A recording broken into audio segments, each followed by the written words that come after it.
Ladies and gentlemen, welcome back. So it's Christmas Eve. We're getting near to the end of this little series. It's getting exciting. We've those of you that join us, we're walking through the book of Luke, 25 days of Christmas, and we left off on chapter 22, and we're going to get started on chapter 23. But it's getting interesting. We went through the birth of Jesus, and we've went through the middle part of his life, and now we're coming to the end. And before we get to the end, I just want y'all to remember that just because he hung on the cross, that was just another chapter. He left his worldly body behind. That was no more, no less. He came in this world naked and he left naked, just like me and you will one day. So, with that being said, let's get right on into 23, and we'll finish out later on tonight with 24. So, again, Luke 23, you can follow along, you could listen. The choice is simply yours, my friend.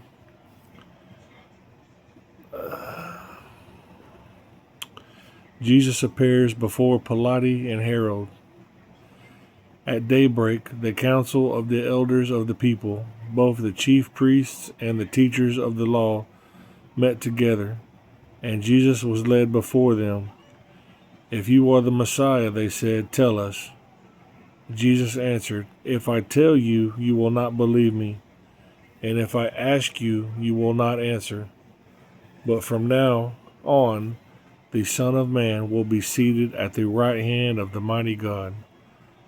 They all asked, "Are you then the Son of God?"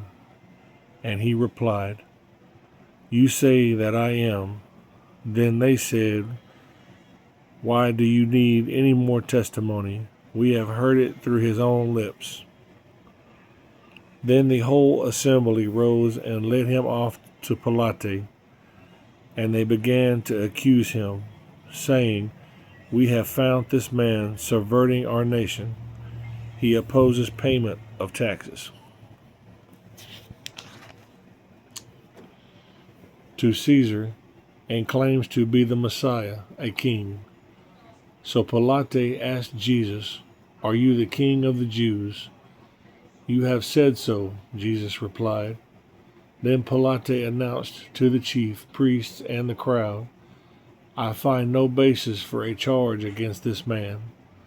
But they insisted he stirs up the people all over Judea by his teaching.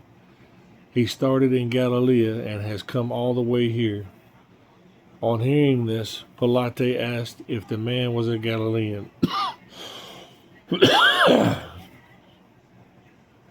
When he learned that Jesus was under Herod's jurisdiction, he sent him to Herod, who was also in Jerusalem at that time. When Herod saw Jesus, he was greatly pleased, because for a long time he had been wanting to see him. From what he had heard about him, he hoped to see him perform a sign of some sort. He plied him with many questions, but Jesus gave him no answer. The chief priests and teachers of the law were standing there, vehemently accusing him. Then Herod, his soldiers, ridiculed and mocked him, dressing him in an elegant robe. They sent him back to Pilate. That day, Herod and Pilate become friends. Before this, they had been enemies. Pilate called together the chief priests, the rulers, and the people, and said to them, "You brought me this man as one who was inciting the people to rebellion. I have examined him in your presence, and have found no basis for your charges against him. Neither has Herod, for he sent him back to us, as you can see. He has done nothing to deserve death.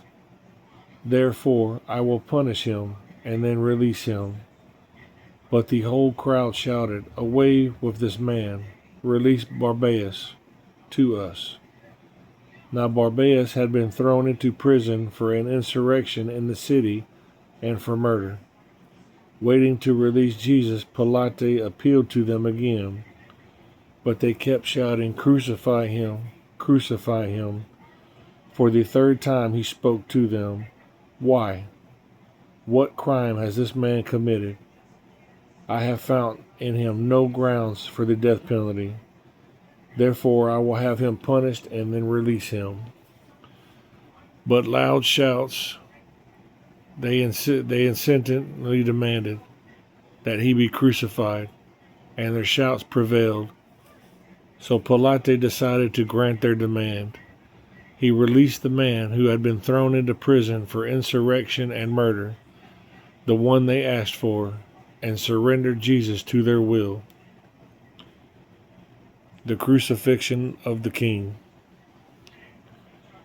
As the soldiers led him away, they seized Simon from Cyrene, who was on his way in from the country, and put the cross on him and made him carry it behind Jesus. A large number of people followed him, including women who mourned and wailed for him. Jesus turned and said to them, "Daughters of Jerusalem, do not weep for me. Weep for yourselves and for your children. For the time will come when you will say, 'Blessed are the childless women, the wombs that never bore, and the breasts that never nursed.' They will say to the mountains, 'Fall on us,' and to the hills, 'Cover us.' For if people do these things when the tree is green, what will happen when it is dry?"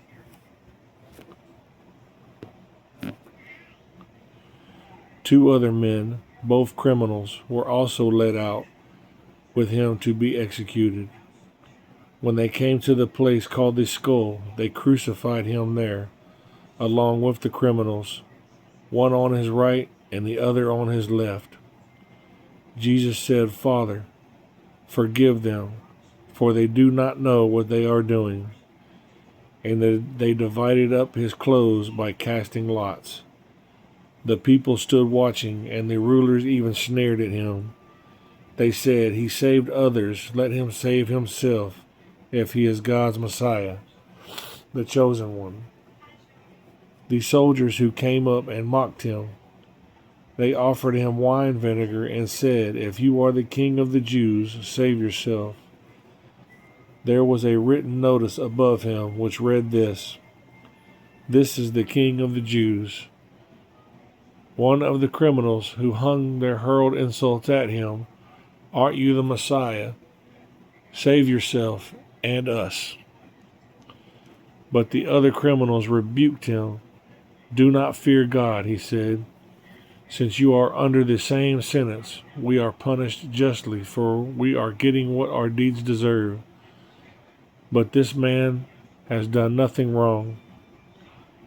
Then he said, "Jesus, remember me when you come into your kingdom." And Jesus answered him, "Truly I tell you, today you will be with me in paradise." Jesus' death.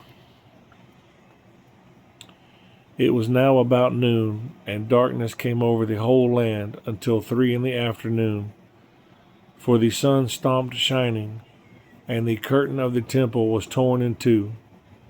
Jesus called out with a loud voice, "Father, into your hands I commit my spirit." When he had said this, he breathed his last breath. The centurion, seeing what had happened, praised God and said, "Surely this was a righteous man." When all the people who had gathered to witness this sight saw what took place, they beat their breasts and went away. But all those who knew him, including the woman who had followed him from Galilee, stood at a distance, watching these things. The burial of Jesus by Joseph of Arimathea. Now there was a man named Joseph, a member of the council, a good and upright man, who had not consented to their decision and action. He came from the Judea town of Arimathea, and he himself was waiting for the kingdom of God. Going to Pilate, he asked for Jesus' body. Then he took it down, wrapped it in linen cloth, and placed it in a tomb cut in the rock, one in which no one had been laid yet. It was preparation day, and the Sabbath was about to begin. The women who had come with Jesus from Galilee followed Joseph and saw the tomb and how his body was laid in it. Then they went home and prepared spices and perfumes, but they rested on the Sabbath in obedience to the commandment. All right, that was a tough one to get through, folks. So we're going to stop right there, and I will be back here shortly with chapter 24. I will see y'all here shortly.